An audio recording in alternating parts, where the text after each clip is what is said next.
Welcome back दोस्तों। DBMS मतलब database management system. तो आखिर डेटाबेस मैनेजमेंट सिस्टम होता क्या है? तो डीबीएमएस जानने से पहले हमें जानना पड़ेगा दोस्तों कि आखिर डेटाबेस क्या होता है। क्योंकि अगर आप डेटाबेस समझ गए तो वो भी समझ जाएंगे कि डीबीएमएस क्या होता है। क्योंकि इसका आप अगर नाम ध्यान से देखेंगे तो डीबीएमएस का फुल फॉर्म होता है डेटाबेस मैनेजमेंट सिस्टम। मतलब एक ऐसा सिस्टम जो डेटाबेस को मैनेज करता है। तो हमें जानना है कि डेटाबेस क्या होता है, तो हम डेफिनेटली जान जाएंगे कि उसका मैनेजिंग सिस्टम क्या होता है। तो डेटाबेस को जानने से पहले हमें सीखना पड़ेगा और समझना पड़ेगा कि आखिर एक डेटा होता क्या है। तो डेटा दोस्तों कुछ भी हो सकता है। फॉर एग्जाम्पल आपका नाम, आपकी हाइट, आपका वेट और आपकी एज, ये सब इंफॉर्मेशन अगर मेरे पास है तो वो भी एक टाइप का डेटा ही है दोस्तों। एंड वहां पे डेटाबेस क्या होता है? तो जैसे मेरे पास आपकी इंफॉर्मेशन आ गई, उसी तरह से आपके फ्रेंड सर्कल या फिर आपके क्लासमेट की मेरे पास इंफॉर्मेशन आ गई, तो वो सब इकट्ठे होके डेटाबेस बन जाएंगे। किसी भी एक पर्सन की इंफॉर्मेशन वो डेटा होती है एंड बहुत सारे पर्सन की इंफॉर्मेशन हो जाती है डेटाबेस। एंड दोस्तों यहाँ पे आपको अपनी स्क्रीन पे डेफिनेशन दिख रही होंगी, तो मैं आपको रिकमेंड करता हूँ कि आप वीडियो को पॉज करके ये सब डेफिनेशन नोट डाउन कर लीजिए, अदरवाइज इनको एक बार रीड कर लीजिए। क्योंकि दोस्तों मैं आपको डेफिनेशन रीड करके सिर्फ वही डेफिनेशन का मतलब नहीं बताने वाला, मैं आपको इन डिटेल समझा रहा हूँ कि आखिर डेटाबेस होता क्या है। तो हो सकता है कि मैं डेफिनेशन रीड ना करूं बहुत सारी, तो आपको बस सिंपली करना क्या है, वीडियो को पॉज करना है एंड वो डेफिनेशन नोट डाउन करनी है, अदरवाइज एक बार पढ़ लेनी है दोस्तों। तो यहाँ पे जैसे कि आपको मैंने बता ही दिया है कि डेटाबेस बहुत सारे लोगों का डेटा कलेक्शन होता है। मतलब एक से ज्यादा की इंफॉर्मेशन अगर मेरे पास है तो मेरे पास उनका डेटाबेस है।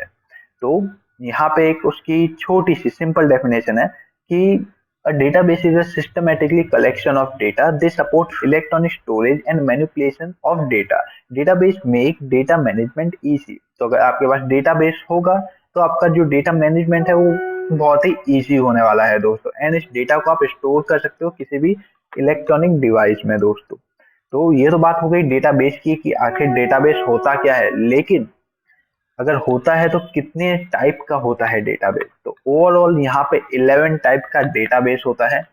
तो 11 टाइप कौन कौन सी है? सेंट्रलाइज है, डिस्ट्रीब्यूटेड है, पर्सनल है, एंड यूजर है, कॉमर्शियल है। यहाँ पे बहुत सारे नाम आप देख सकते हैं। तो सभी टाइप को एक एक करके हम जानने वाले हैं दोस्तों।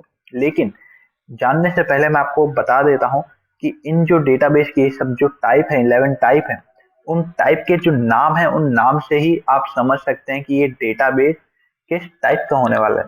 फॉर एग्जाम्पल यहाँ पे बात करते हैं सेंट्रलाइज्ड डेटाबेस की। तो ये एक ऐसा डेटाबेस होने वाला है जिसका डेटा एक सेंट्रलाइज्ड लोकेशन पे स्टोर किया जाता है एंड कुछ यूजर जिनको परमिशन होती है वही इस डेटा को एक्सेस कर सकते हैं। लेकिन वो इस डेटा को कहीं से भी पूरी दुनिया में किसी भी कोने से एक्सेस कर सकते हैं क्योंकि उनके पास परमिशन है। तो ये एक ऐसा टाइप का डेटा है जो इंटरनेट पे स्टोर किया जाता है या फिर एक ऐसे पोर्टल पे स्टोर किया जाता है जो इंटरनेट की मदद से काम करता है दोस्तों। तो ये तो हो गई सेंट्रलाइज्ड डेटाबेस। एंड एक और बात दोस्तों कि जैसे कि आपको मैंने अभी थोड़ी देर पहले ही बताया कि अगर मैं किसी चीज की डेफिनेशन नहीं बोलता हूँ तो आप उस वीडियो को पॉज करके वहां पे उसकी डेफिनेशन नोट डाउन कर लीजिए या तो एक बार पढ़ लीजिए ताकि आप उसे और ज्यादा अच्छी तरह से समझ पाए दोस्तों। क्योंकि बेसिकली मैं इनके बस नाम से ही आपको समझा रहा हूँ कि आखिर ये डेटाबेस होता क्या है, मैं सिर्फ डेफिनेशन आपके लिए रीड नहीं कर रहा हूँ। तो अब आगे बढ़ते हैं डिस्ट्रीब्यूटेड डेटाबेस के ऊपर। तो डिस्ट्रीब्यूटेड एक ऐसा वर्ड है जो हमें बताता है कि किसी भी चीज को कैटेगराइज किया गया है अलग अलग सेंटर के लिए, मतलब उसे डिस्ट्रीब्यूट किया गया है अलग अलग लोगों में। तो ये डिस्ट्रीब्यूटेड डेटाबेस भी कुछ इस टाइप से होता है। इसका मैं एग्जांपल लेता हूँ। अगर मेरे पास 12th के स्टूडेंट के पास आउट का रिकॉर्ड है, तो फॉर एग्जाम्पल मैं इंडिया में रहता हूँ, यहाँ पे बहुत सारे स्टेट हैं, तो हर स्टेट का अलग अलग रिकॉर्ड मैं मैनेज करूंगा। तो मैनेज करूंगा तो जैसे कि गुजरात हो गया, राजस्थान हो गया, पंजाब हो गया या फिर जम्मू हो गया, तो हर स्टेट का मैं रिकॉर्ड अलग अलग रखूंगा और इसे डिस्ट्रीब्यूटेड करूंगा। जिस स्टेट का रिकॉर्ड है उस स्टेट वालों को मैं उनको वहां पे एक डिस्ट्रीब्यूटेड सेंटर बनाऊंगा दोस्तों। तो कुछ इस टाइप से वर्क करता है कि डिस्ट्रीब्यूट करते हैं हर चीज को अलग अलग, मतलब उसकी कैटेगरी वाइज। तो आगे बढ़ते हैं personal database. Personal database normally दोस्तों हम जो भी डेटाबेस इंटरनेट पे स्टोर करते हैं, फॉर एग्जांपल मेरा कोई एफबी का पासवर्ड हो गया या इंस्टाग्राम का पासवर्ड हो गया या किसी और अकाउंट का मेरा पासवर्ड हो गया जो मैं बार बार टाइप नहीं करना चाहता, तो सिंपली हम क्या करते हैं उस पासवर्ड को सेव कर देते हैं, चाहे वो आप अपने ब्राउजर में सेव करें अपने कंप्यूटर में सेव करें, वो आपकी चॉइस के ऊपर है। तो जो पासवर्ड आप वहाँ पे सेव कर देते हैं तो आपको करना क्या पड़ता है, जैसे ही आप उस पेज पे जाते हैं, मैं एग्जांपल लेता हूँ फेसबुक का, आप जब भी फेसबुक के पेज पे जाते हैं आपको बस यूजर नेम के बॉक्स के ऊपर क्लिक करना होता है, तो नीचे बॉक्स के नीचे आपको ऑप्शन दिख जाता है कि यहाँ पे ये यूजर नेम और उसका पासवर्ड सेव है, क्या आप इसे यूज करना चाहते हैं, तो वही आप यूज करना चाहते हैं तो सिंपली उसे आप यूज कर सकते हैं, और आपके कंप्यूटर में जो पासवर्ड और यूजर नेम सेव होगा तो वही यूजर नेम वहाँ पे ऑटो टाइप हो जाएगा दोस्तों, तो आप सिंपली वहां से फिर लॉग इन कर सकते हैं। तो ये होता है नॉर्मली दोस्तों पर्सनल डेटाबेस। ये एग्जांपल मैंने आपको पासवर्ड का दिया, इस टाइप से आप अपना नाम भी सेव कर सकते हैं, अपना एड्रेस भी सेव कर सकते हैं, जो भी आपकी पर्सनल चीजें हैं, या फिर स्मॉल ग्रुप होता है पीपल का या छोटे ऑफिसेज होते हैं, तो वहाँ पे जो भी डेटा सेव होते हैं उसे हम पर्सनल डेटाबेस कहते हैं दोस्तों। उसके बाद आगे बढ़ते हैं एंड यूजर डेटाबेस के ऊपर। तो एंड यूजर डेटाबेस बेसिकली दोस्तों एक इंफॉर्मेशन होती है जो कलेक्ट होती है किसी सॉफ्टवेयर एंड से, या फिर कह सकते हैं कि एक इंफॉर्मेशन की समरी होती है एंड यूजर डेटाबेस कि फॉर एग्जांपल मेरे पास हजारों स्टूडेंट का डेटा है, मैं एक स्कूल में काम करता हूँ, मेरे पास हजारों स्टूडेंट का डेटाबेस है। तो एंड यूजर डेटाबेस कुछ इस टाइप से वर्क करता है कि उसकी एक समरी जनरेट करता है कि क्लास 1 के इतने स्टूडेंट हैं और उनके अप्रोक्स इतने मार्क्स आए होंगे, इसी तरह से क्लास 2 में इतने स्टूडेंट हैं उनके इतने मार्क्स आए होंगे, या फिर उनके पासिंग रेशियो आप काउंट कर सकते हैं, कुछ इस टाइप से वहां पे एंड यूजर डेटाबेस काम करता है। वो ओवरऑल हमारा जो डेटाबेस है उसकी समरी जनरेट करता है। उसके बाद आगे बढ़ते हैं कॉमर्शियल डेटाबेस। तो कॉमर्शियल नाम जहाँ पे आ जाता है उसका मतलब होता है पेड डेटाबेस। कोई भी डेटाबेस है उसे कॉमर्शियल पर्पस के लिए हम यूज कर रहे हैं, कोई भी बड़ा डेटाबेस, छोटे मोटे डेटाबेस कॉमर्शियल पर्पस के लिए बहुत ही कम यूज होते हैं, कोई भी बड़ा डेटाबेस कॉमर्शियल पर्पस के लिए हम यूज कर रहे हैं मतलब डेफिनेटली वो एक पेड डेटाबेस होने वाला है जिसे हमें पैसे दे के खरीदना पड़ेगा दोस्तों। तो ये हो जाता है कॉमर्शियल डेटाबेस। उसके बाद आगे बढ़ते हैं नो एसक्यूएल डेटाबेस के ऊपर। तो जैसे कि हमारा जो डिस्ट्रीब्यूटेड डेटाबेस था वो होता है एकदम अरेंज डेटाबेस, एंड जो नॉन एसक्यूएल डेटाबेस होता है वो इतना अरेंज डेटाबेस नहीं होता, वो उतना अनस्ट्रक्चर्ड डेटाबेस होता है जो बहुत सारी जगह पे अलग अलग स्टोर होता है। मतलब फॉर एग्जांपल जैसे कि अभी मैंने आपको अपनी लास्ट जो हमारा एंड यूजर डेटाबेस था कि मेरे पास पूरे स्कूल का डेटा है, मेरे पास 1000 स्टूडेंट का डेटाबेस है, लेकिन 1000 स्टूडेंट का डेटाबेस है वो अच्छे से मैनेज नहीं है कि क्लास 1 के कौन से हैं, क्लास 2 के, और सबके सब मिक्स है कि पहली लाइन में आ जाता है किसी रोहन का नाम जो क्लास 8 का है, सेकंड लाइन नाम में आ जाता है किसी सोनम का नाम जो क्लास 7 में है। तो इस टाइप से वो मैनेज नहीं है कि सबके सब एक ही क्लास में, बहुत सारा डेटाबेस है तो उसे अलग अलग जगह डिस्ट्रीब्यूट हो जाता है दोस्तों नो एसक्यूएल डेटाबेस में। आगे बढ़ते हैं ऑपरेशनल डेटाबेस।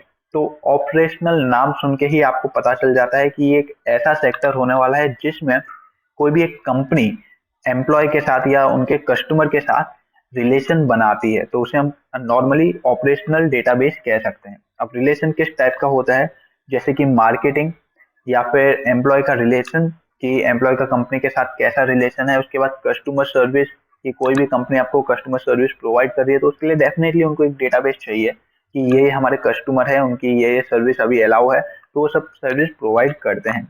तो इस टाइप से वर्क करता है ऑपरेशनल डेटाबेस। उसके बाद बात करते हैं रिलेशनल डेटाबेस की। तो इसी टाइप से कुछ रिलेशनल डेटाबेस भी वर्क करता है, जैसे कि हमारा नो एसक्यूएल डेटाबेस था जो अनऑर्गेनाइज था, मतलब अनस्ट्रक्चर्ड डेटा था, एंड यहाँ पे सेम रिलेशनल डेटाबेस एक स्ट्रक्चरल डेटाबेस है दोस्तों।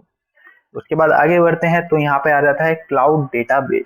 तो जो भी डेटाबेस हम ऑनलाइन सेव करते हैं, जैसे कि आप पर्सनल गूगल ड्राइव यूज करते होंगे, तो गूगल ड्राइव में आप जो भी डेटाबेस सेव करते हैं वो हो जाता है आपका क्लाउड डेटाबेस, एंड इस डेटाबेस को आप एक्सेस खुद भी कर सकते हैं, किसी और को भी आप परमिट कर सकते हैं कि आप इस डेटाबेस को एक्सेस कर पाए, एंड आप इसे पब्लिकली भी कर सकते हैं कि पब्लिक में कोई भी इसे एक्सेस कर पाए। आपको इसमें तीनों ऑप्शन देखने के लिए मिल जाते हैं कि आप खुद भी इसे एक्सेस करें, किसी एक दो आपके दोस्त हैं उनको भी एक्सेस करवाना चाहें उनको भी करवा सकते हैं, एंड पूरी पब्लिकली इसे एक्सेस करवाना चाहें तो वो भी आप करवा सकते हैं दोस्तों। आगे बढ़ते हैं तो यहाँ पे आ जाता है ऑब्जेक्ट ओरिएंटेड डेटाबेस। तो ऑब्जेक्ट ओरिएंटेड डेटाबेस कुछ इस टाइप से वर्क करता है कि ये पर्टिकुलर किसी एक या दो फील्ड में ही वर्क करता है। उनका जो डेटाबेस होता है वो हमारे एप्लीकेशन सॉफ्टवेयर या प्रोग्रामिंग सॉफ्टवेयर में उसे इंस्टॉल करता है, मतलब उसमें फील करता है। तो कोई भी सॉफ्टवेयर हो सकता है, जैसे कि यहाँ पे एग्जांपल दिया है C++ या जावा, या फिर नो एसक्यूएल ले सकते हैं, या फिर माइक्रोसॉफ्ट एक्सेस ले सकते हैं। अलग अलग टाइप के सॉफ्टवेयर आते हैं, तो उसमें वो हमारा जो डेटा है उसे फील करता है दोस्तों। अब आगे बढ़ते हैं, लास्ट जो हमारा डेटाबेस का टाइप आ जाता है वो आ जाता है ग्राफ डेटाबेस। तो ग्राफ डेटाबेस कुछ इस टाइप से वर्क करता है कि मैं किसी भी एक कंपनी में काम करता हूँ, तो कंपनी का जो ग्रोथ रिपोर्ट होता है मेरे को पूरे साल का एनालाइज करना पड़ता है, और उसका एक परसेंटेज बनाता हूँ लास्ट 5-6 साल का, कि इस साल में इतना ग्रोथ हुआ, इस साल इतना ग्रोथ हुआ। ये जो ग्राफ डेटाबेस होता है वो अलग अलग तरह से हम काम कर सकते हैं। ये मैं आपको कंपनी का एग्जांपल दे रहा हूँ कि कंपनी का ग्रोथ दिखाने के लिए हम ग्राफ डेटाबेस यूज कर सकते हैं। आप किसी और फील्ड में हो तो इसका कुछ अलग इस्तेमाल हो सकता है, जैसे कि मैं किसी एक बैंकिंग सेक्टर में हूँ, तो बैंकिंग सेक्टर में मुझे कस्टमर रिलेशन के ऊपर एक ग्राफ डिजाइन करना है, कि उनके सब डेटा कलेक्ट करने हैं कि कितने कस्टमर मेरे पास आते हैं, उसमें से कितने रेडी होते हैं हमारी बैंकिंग सर्विस लेने के लिए। तो उन सब का मैं एक ग्राफ डिजाइन कर सकता हूँ, या फिर पाई चार्ट डिजाइन कर सकता हूँ। तो इस टाइप से वर्क करता है ग्राफ डेटाबेस दोस्तों।